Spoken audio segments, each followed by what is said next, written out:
अब सल्लल्लाहु अलैहि वसल्लम की उम्र का 35 साल था कि कुरैश ने नए सिरे से खाना कबा तामीर शुरू की। वजह यह थी कि कबा सिर्फ कद से कुछ ऊंची चहार दीवारी की शक्ल में था।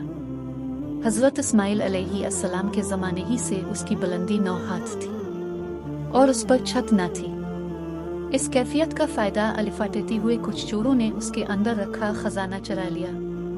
इसके अलावा उसकी तामीर पर एक तवील ज़माना गुजर चुका था। इमारत खस्तगी का शिकार हो चुकी थी और दीवारें फट गई थीं। उधर इस साल एक जोरदार सैलाब आया जिसके बहाव का रुख खाना कबा की तरफ था। इसके नतीजे में खाना कबा किसी भी लम्हे दे सकता था। इसलिए कुरैश मजबूर हो गए कि इसका मर्तबा और मकाम बरकरार रखने के लिए उसे असर नो तामीर करें।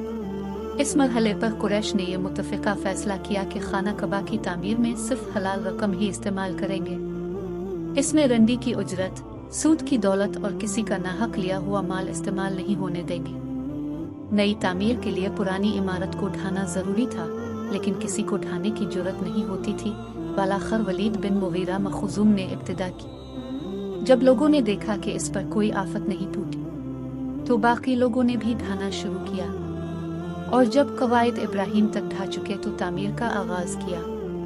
तामीर के लिए अलग अलग हर कबीले का हिस्सा मुकर्रर था और हर कबीले ने अलहदा पत्थर के ढेर लगा रखे थे। तामीर शुरू हुई। बाकौम नामी एक रूमी मेमार निगरां था। जब इमारत हजर अस्वद तक बुलंद हो चुकी तो यह झगड़ा उठ खड़ा हुआ कि हजर अस्वद को उसकी जगह रुकने का शर्फ व इम्तियाज किसे हासिल हो।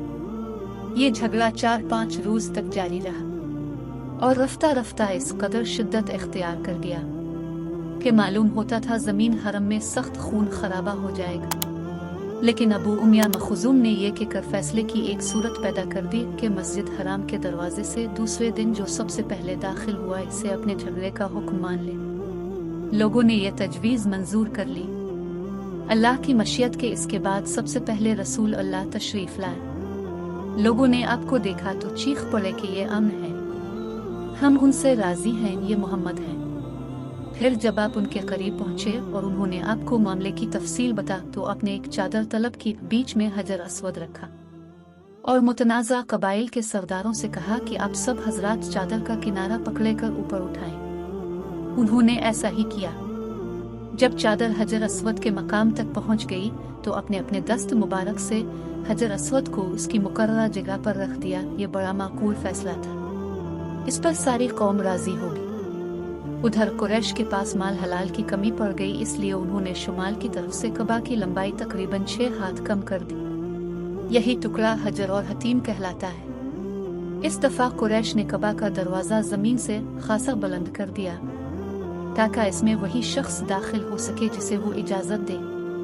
जब दीवारें 15 हाथ बुलंद हो गईं, तो अंदर 6 सतून खड़े करके ऊपर से छत डाल दी गई और कबा अपनी तकमील के बाद करीब करीब चौकोर शक्ल का हो गया।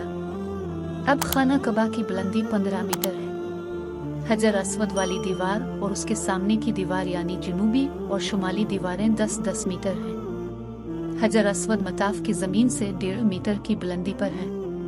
दरवाजे वाली दीवार और उसके सामने की दीवार मैनी पूरब और पिछम की दीवारें 12-12 मीटर हैं। दरवाजा जमीन से 2 मीटर बुलंद है। दीवार के गिर्द नीचे हर चार जानिब से एक बड़े हुए कुर्सी नुमा जिले का घेरा है जिसकी औसत ऊंचाई 25 सेंटीमीटर और औसत चौड़ाई 30 सेंटीमीटर है। उसे शाज रवान कहते हैं। ये भी दरअसल बैत अल्लाह का जुज़्व है, लेकिन कुरैश ने इसे भी छोड़ दिया था।